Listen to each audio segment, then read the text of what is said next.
Hello everybody, it's David and I'm just speaking to you today as part of the leadership team, talking about our next steps in our COVID response. So this is the video that Andy mentioned in his closing comments last Sunday, which had in fact not been recorded yet, not been sent out. These things happen, but here it is, the video. Okay, so this isn't an announcement of anything new in particular, nothing new as such, but more just re-looking at something that's already been announced and looking at it in a slightly different way. So as a leadership team, we're continually thinking about, how does church look? What does it look in lockdown? How does it look in lockdown? What could it look like in lockdown? What should it look like in lockdown? And we're continually trying to think about the best way of doing church in lockdown.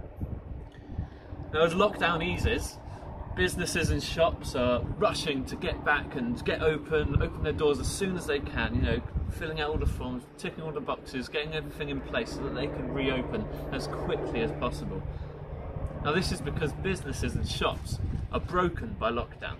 They can't exist with the way that lockdown was stopping them from doing so. If shops and high streets can't open, shops and high streets don't live, they don't survive without being open. Just gotta let that helicopter go past. Right above my head.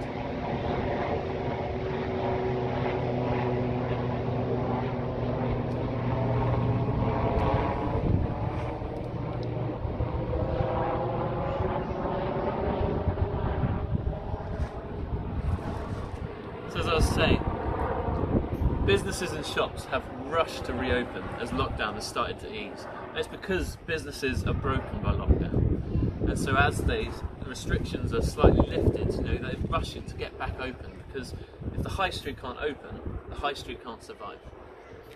However, the church is not broken by lockdown.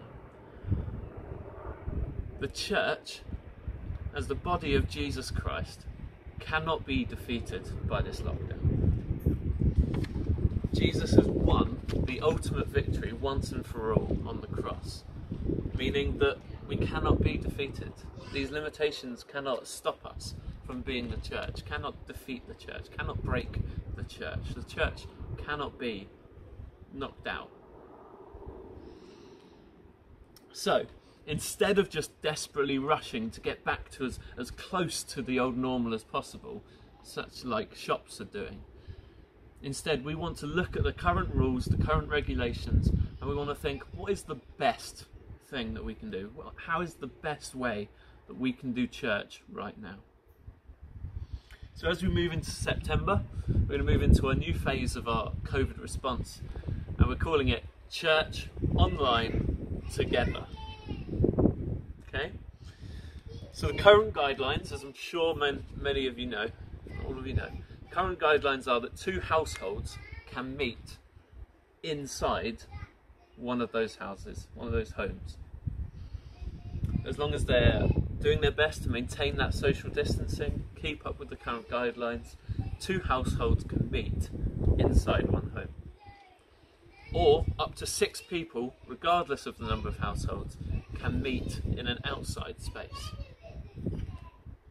So the plan is that all who are able to do so and feel safe enough to do so should invite another household to meet together so that they can attend church online together.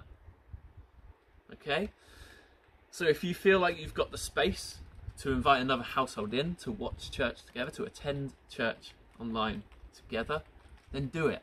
Let's get inviting. Let's invite those that maybe can't watch it for whatever reason live. Maybe they don't have Facebook, so they can't watch it live and they're having to wait to watch it on YouTube later on. Maybe they would be a great household to invite along. Let's watch and attend together. Then we can do those things that we miss about being together. We can encourage one another. We can pray with one another.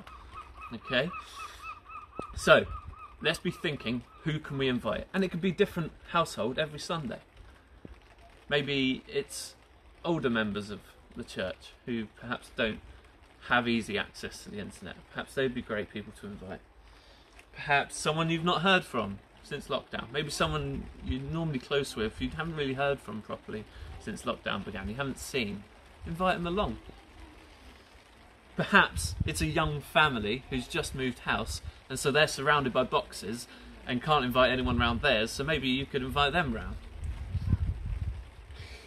Or perhaps, just maybe, you might be bold enough to invite someone who's not a Christian, to invite someone who doesn't go to church normally, and say, hey, why don't you come over on Sunday and see what it's like for us to watch church together? See what it's like as we watch church online. So let's move forwards in this. Let's invite, let's come together, and let's make Sunday mornings once again a time for being in church together as we do church online together.